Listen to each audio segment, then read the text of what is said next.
Morning, Sully. How are you? Hey, what's happening, bud? Good to hear from you. Yeah, man. I haven't talked to you in a couple decades. I don't think it's been. What's happening, man? Not much. Just enjoying this beautiful weather we're having Saturday morning, and it's spring in Jersey. Yeah, it was tough getting out of bed today, let me tell you. one of those days you want to kind of just sleep until about 9 or something, but duty calls, so here we are. My dog doesn't let me sleep in, so. Nice. Part of what we do at Glory Days Magazine, as I'm sure you've seen over the years, is a thing called My Glory Days. Tell us a little bit about your Glory Days down there at Central Regional High School. I know we played against each other for 4 years, and every time we played Central, you knew Frulio was going to do some damage on the offensive side of the ball. Yeah, just had fun beating up on Lacey. It was a good time. I'm sure you guys were having fun too. Nah, it wasn't very fun. Losing 10-2, and yeah, you guys in Toms River South always gave us a lot of trouble.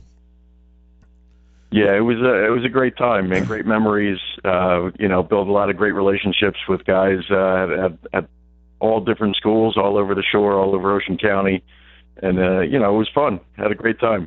What do you remember most about those days? Anything really stick out now that it's we'll say a couple of years ago? Well, really, it was great. I mean, a lot of the guys on my team were guys that I grew up with. Just going through that experience with them, and getting to play for some great coaches. Al Kunzman, Bob Rutter, Gene Drumright. Just had such a great experience. And then back in the '80s, high school was fun. Today kids have a lot more things to think about, but we had a good time. I'll tell you what, though, high school baseball these days, it's really cool. I mean, these guys get to travel down to Florida and South Carolina. They got great uniforms. They got all kind of opportunities in the off season. I mean, back in our day, the season ended, you played the Carlton League for a month or two, and then you were, hey, see you in March. Ed Carlton. Yeah, it's a different animal. It's a different animal today with all the sports, Kids specialize now. They don't play 3 different sports. They don't even play 2 different sports. Everybody wants to focus on their one thing that they're good at, and mom and dad send them to their hitting coaches and their pitching coaches, and it's a lot different today. Yeah, Cole, my producer, and I were talking in the opening segment about some of the great high school pitchers in South Jersey, and we were talking about a kid named Jason Groom over at Barnegat. I'm not sure if you've seen him play, but big lefty throw. I haven't seen him yet, but I'm excited to get out there at some point this year and watch him. Yeah, big lefty throwing about 97. Who's the toughest pitcher you ever faced? Oh, goodness. Anybody when you're at James Madison?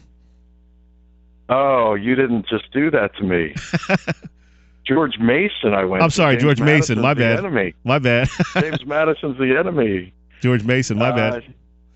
No, we faced a lot of guys. It's tough to narrow them down. I mean, when you go from high school where you're seeing a good pitcher every week or so to college baseball where it seemed everybody out of the pen was throwing high 80s.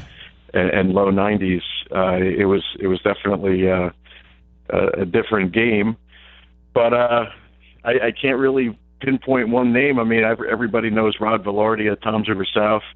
I know you mentioned him recently, getting to play against him. Recently. Yeah, he's actually coaching down at Atlantic Cape Community College now. So. Yeah, Rod was great. There was a kid named Alan McTagg at Brick Memorial we battled with a few times in the Ocean County Championship. We had a great battle with, and he was lefty, which was brutal on me, being a left-handed hitter. But it was just there was a lot of parity back then. It wasn't 2 or 3 teams and then everybody else. I mean, we had a lot of good teams back then, a lot of good players, and definitely a great experience, I think. Hopefully for you too. I know Lacey wasn't the baseball juggernaut back in the late '80s, but you and Scotty Hebrew and Nick Dimmler. Yep. I remember you guys, and we battled. We had some fun. Yeah, we scrapped. We tried to stay in games there. We didn't have quite the talent that some of the other teams in the area had, but it was definitely fun. We were competitive guys, just like all those guys at Central and the Toms River schools. So definitely a great time in my life for sure. tell us about what you're doing now. Obviously, April is Autism Awareness Month, so give us a little inside information about what you got going on with all these high school teams. You know, this segment actually has good timing because April 2nd is World Autism Awareness Day. The entire month is Autism Awareness Month. But I had the fortunate opportunity at Central Regional High School to be the advisor for the Autism Awareness Club. And for the past few years, we've hosted the Strikeout Autism Baseball Challenge, which this year we had to change the name because we've incorporated softball for the first time. So we just went to Strikeout Autism Challenge. We started a few years back with just a modest doubleheader at Central. I'm forever grateful to those coaches that participated in that very first one, starting with John Scran at Central and the legendary Kenny Frank at Sure. Top River South, Del Pra at Red Bank, and Mike Morgan at St. John Vianney. And it was a nice little event that we did. And, after it was all said and done, John Scran and I sat down and we talked about it, and we said, let's grow this thing. Let's see where we can go with it. The following year, we played at 3 different sites. We got 12 teams involved.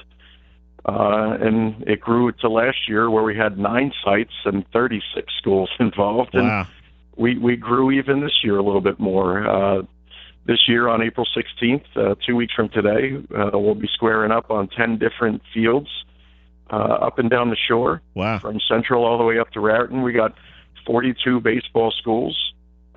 And, like I said, we got softball this year, so we just have, again, we start with a little modest doubleheader at Central Regional.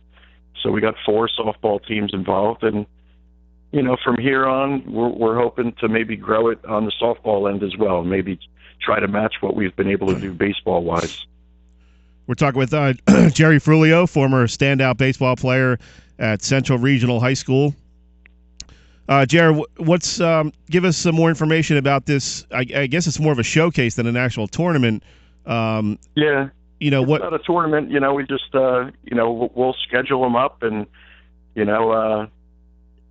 it up and play for the day. I try to do my best to match up, get to marquee matchups, but at the same time, make it give everybody a chance to win a game and have some fun, and all in the name of autism. What I think the great thing is that the kids start to realize after a while, especially the schools that have been in it for a couple of years now, the kids start to grow compassion for what they're doing. They understand that it's not just a game, and they're playing for a cause. We put it on them a little bit to buy into it a little bit, maybe raise some money and be, a product of the event. And, they've responded in a great way. Last year, we made close to $20,000 in the one day. And, of course, this year we hope to surpass that mark. Wow. So, and where's all this money going to? That's a great question. No, I'm just kidding. What we do is we'll make substantial donations to some autism organizations, but the great thing about it to see from our perspective is to be able to go out and purchase some items, some things that will help some academic programs for these autism students and special needs students at different schools up and down the Shore Conference that participate in the event. And it's a great thing to see, from iPads to art supplies, things that will, help generate a great learning experience for these students with autism and with various special needs.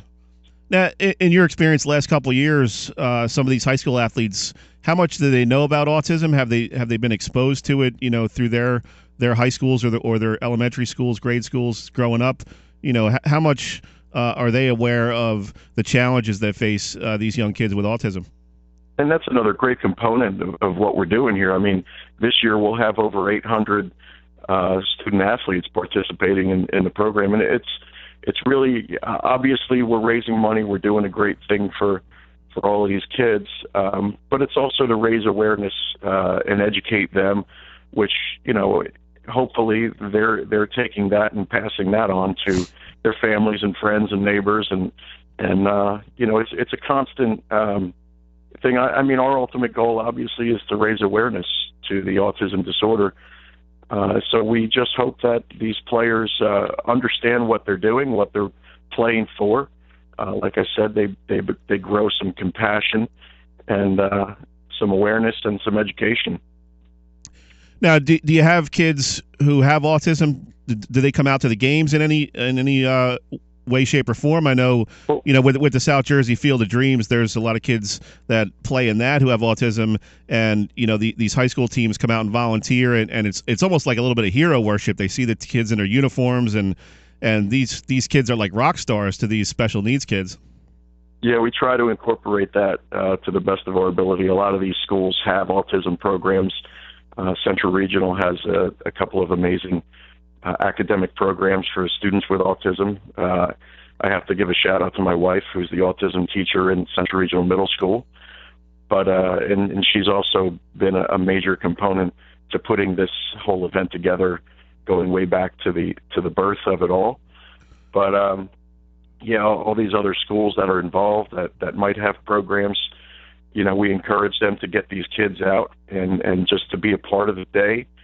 I know a lot of the different sites that we have kids come out and throw out a first pitch, things like that. We have Anthony Storego, the kicker from Brick Township, that's has autism. Mm-hmm. That he's always throwing out the first pitch at wherever Brick is located. And it's a great event, and we definitely try to incorporate those kids into this event. Now, you give a shout out to your wife, but you didn't say her name. Come on, bud. Jody Frulio. She's amazing. She's, and everybody that's listening will agree that knows her. She does an amazing thing with her program at the middle school here at Central Regional, and she, again, I have to give her credit for coming up with the idea for this Strikeout event. She even named it for me. So she'll be happy to hear, when she listens to the broadcast. Happy wife, happy life, right, bud? That's right. Good stuff, Jerry. Appreciate you coming on board. Real quick before we let you go, how can people find out more information, or if they do want to try to help out financially, is there any kind of stuff online or social media they can get in touch with you? Well, we're on Facebook, Strikeout Autism Challenge on Facebook, or they could, follow your show. I'm sure you're going to plug us pretty well, right? Sure, no doubt. We get a lot of good press. The Shore Sports Network, Scott Stump does a great job covering our event, and Greg Lerner at Star Ledger. These guys give us a lot of good press, a lot of good public relations, and it's great to get the word out, and we also rely on all the players that are involved to get the word out, and whatever site that their school might be playing at, to try to get as many people out. Again, the main goal is awareness, get people out there, get them educated, get them understanding what this is all about. Good stuff, man. We'll post that link to your Facebook on the Glory Days Facebook page. Hopefully get some more interest in what you're doing. Thanks for taking a few minutes, Jared. Enjoy the rest of your weekend. Dave, great. Thanks for having me. No problem, man. Take it easy. All right, Sully. Bye. All right, that was Jerry Frulio, former Central Regional star, former St. Rose baseball coach, doing a great thing with the Strikeout Autism event up in Ocean County. So we thank him for taking a few minutes and giving us some great information on that.